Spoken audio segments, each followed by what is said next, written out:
Congreso Nacional crece el escándalo por el fallo del 2 por 1 de la Corte Suprema de Justicia que beneficia a los represores.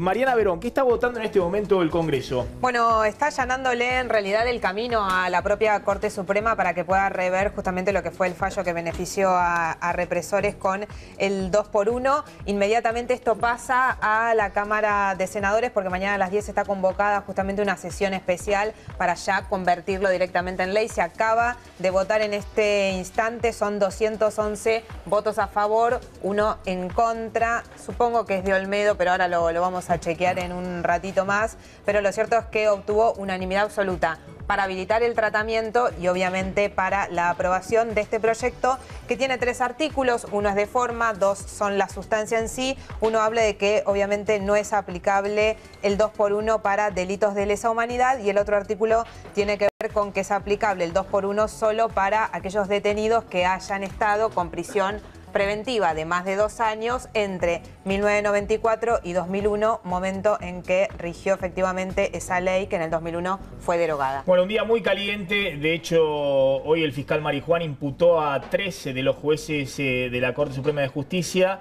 que fallaron la semana pasada en favor de un represor, aplicándolo el 2 por 1. Es muy fuerte cómo ha reaccionado una rebelión, si se quiere, judicial, distintos fallos de primera o segunda instancia, desconociendo la posibilidad de que se pueda aplicar el 2 por 1 para caso de delito de lesa humanidad, y también la dirigencia política, ¿no? El Congreso, diputados hoy, mañana el Senado va a convertir en ley esta ley que acota la aplicación del 2 por 1 y excluye prácticamente a los delitos de lesa humanidad. Bueno, hay un consenso político muy grande. Hoy Carrió en la Cámara de Diputados también obviamente votó el nuevo proyecto de ley, pero tuvo frases polémicas que significaron cruces fuertes por el fallo de la Corte en la Cámara de Diputados.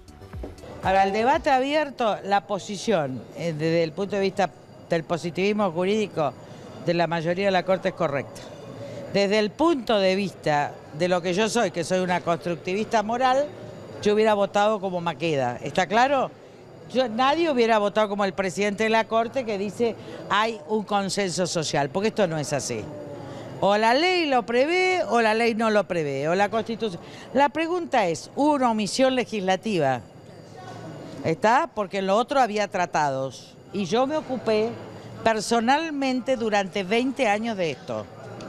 Cuando ni siquiera los kirchneristas existían ni Cristina bajaba por el tema de los indultos en la época de Menem. Ahora, faltó esto.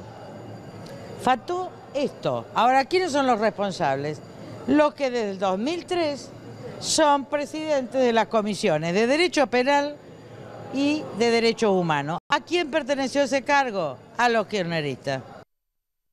Bueno, ahí estaba Carrió. Busquemos hoy Carrió en el recinto, claro, porque era muy fuerte similar. Como hablando Carrió en el recinto salían a cruzar. Dijo algo muy similar, lo que pasa que en el recinto, y ahí salieron todos a buchearla, o sea, fue como el show de este momento tan complejo dentro de la Cámara de Diputados, cuando Carrió apunta directamente al kirchnerismo y dice que es prácticamente responsabilidad del kirchnerismo la decisión que toma la Corte Suprema, que tomó la semana pasada, hace prácticamente una semana.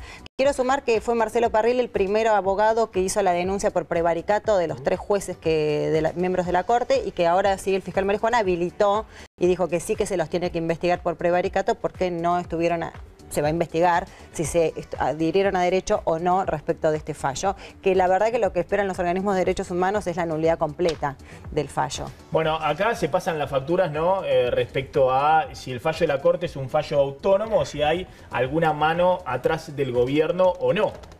Bueno, en este caso me parece que por la actitud que tomó el gobierno, no en las primeras horas, porque realmente el secretario de Derechos Humanos de una manera relativizó, cambió el eje de lo que era la discusión. Abruptamente. Pero sí con el correr de los días el gobierno fue acomodando el discurso, propiciando este debate. No tenía muchas salidas ya porque la oposición había pedido justamente una cuestión de privilegio para tratar este tema en particular. No tenía muchas salidas, pero además hubo una reunión en el despacho de Emilio Monzó entre los presidentes de todas las bancadas con alguna negociación y algún diálogo abierto con la propia Corte Suprema de Justicia, ¿no? Porque esto le descomprime políticamente el conflicto que hoy tiene la Corte Suprema de legitimidad ante la sociedad un día antes de la marcha de mañana, que se espera sea multitudinaria en Plaza de Mayo a las 6 de la tarde. Y un dato más, Ricardo Gil Lavedra fue el nexo para tratar de descomprimir esta situación, la redacción de este proyecto en acuerdo también o con alguna venia de los ministros de la Corte. Bueno, lo que está muy en claro es que hay una mayoría social importante, y esto es importante, ¿no? Porque va mucho más allá de un partido político, una bandera de los organismos de derechos humanos.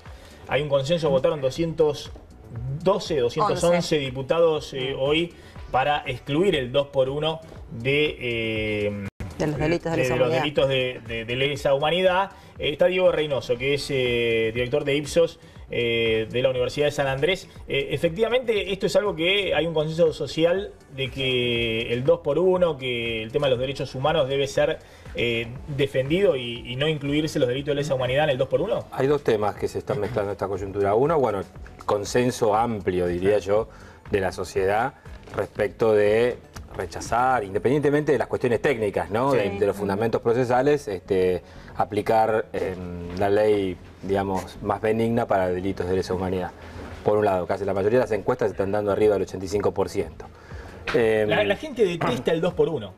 La gente no quiere el 2x1 para los delitos comunes, este es el punto. El 2x1 para los por eso delitos te decía, de asesinato, de robo y demás. Se mezcla esto por un lado, pero también abre la discusión a lo otro. Es decir, bueno... Claro, no es un delito común en la humanidad. Entonces... No es, acá hay una doble tensión. Claro. Una tensión en términos de derechos humanos, pero también una tensión con el garantismo, en cierta medida. Entonces, bueno, ahí aparecen dos tensiones. Nosotros vimos reflejado eso desde hace tiempo porque justicia y el Poder Judicial en nuestro índice de satisfacción política institucional siempre han sido las peores marcas digamos, de la opinión pública de cara a las diferentes áreas de gobierno, ¿no? De hecho, de los tres poderes, el que peor ranquea nuestros datos de opinión pública es el Poder Judicial. Bueno, hoy Carrió estuvo además bastante pícara, digamos, porque dijo que Zaffaroni, cuando era juez de la Corte, había votado una vez en disidencia en la Corte, buscando con una posición súper garantista, bueno, la aplicación del 2x1 para un caso de un delito de lesa humanidad. Sí, no sorprende en el caso de Zaffaroni particularmente, por eso sorprendió el fallo de la Corte, porque si uno lo interpretaba a horas de que había salido, era un fallo hiper garantista, justamente que sorprendía por los tres jueces que lo estaban votando. Y la sociedad argentina no quiere hoy garantismo. Obviamente no quiere garantismo para los delitos comunes, mucho menos para el que cometió 10 asesinatos.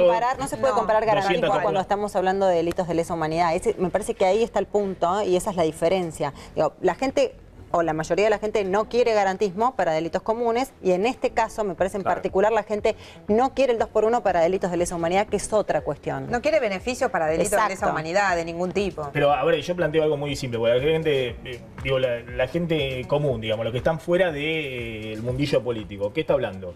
Si un asesino no quieren que cumplen la mitad de la pena con el 2x1, y bueno, alguien que está condenado por 10 asesinatos o por 280 asesinatos, no sé cuántas torturas. Pero siendo parte del aparato represivo del Estado, siendo parte del aparato represivo del Estado, que es aún mucho peor. Claro, pero y como plan sistemático. Yo lo entiendo, por eso es delito de lesa humanidad. Claro.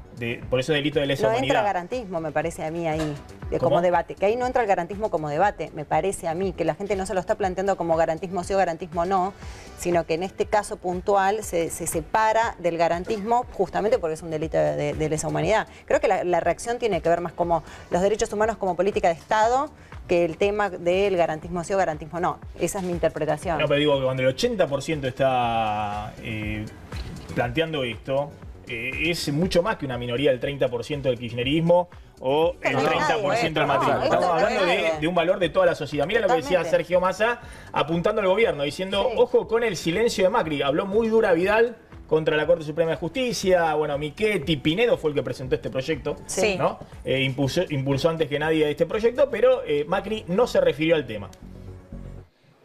El 2x1 es una vergüenza para la Argentina, es una mancha enorme para la Argentina. El 2x1 es sinónimo de impunidad. En la Argentina no puede haber 2x1, ni para los delitos de lesa humanidad, obviamente, porque son delitos que tienen una continuidad en el tiempo y que además tienen la utilización del Estado como instrumento de represión, ni para ningún otro delito. Tenemos que acostumbrarnos que en la Argentina 10 años de condena deben ser 10 años de cárcel y terminar con este cuento de los beneficios, que el 2x1, que la buena conducta, que los buenos comportamientos, todas cosas en favor de los delincuentes que lo único que hacen es generar clima de impunidad. En ese sentido hemos decidido encarar 3 caminos. El primero, el de ir ante la Comisión Interamericana de Derechos Humanos a plantear el caso. En segundo lugar, exigirle al gobierno que haga la apelación ante la Corte Interamericana de Derechos Humanos. Y en tercer lugar, y lo vamos a hacer en las próximas horas, impulsar una ley interpretativa del fallo de la Corte que restrinja la utilización del mecanismo del 2x1 para que a la impunidad de una vez por todas le digamos nunca más en la Argentina.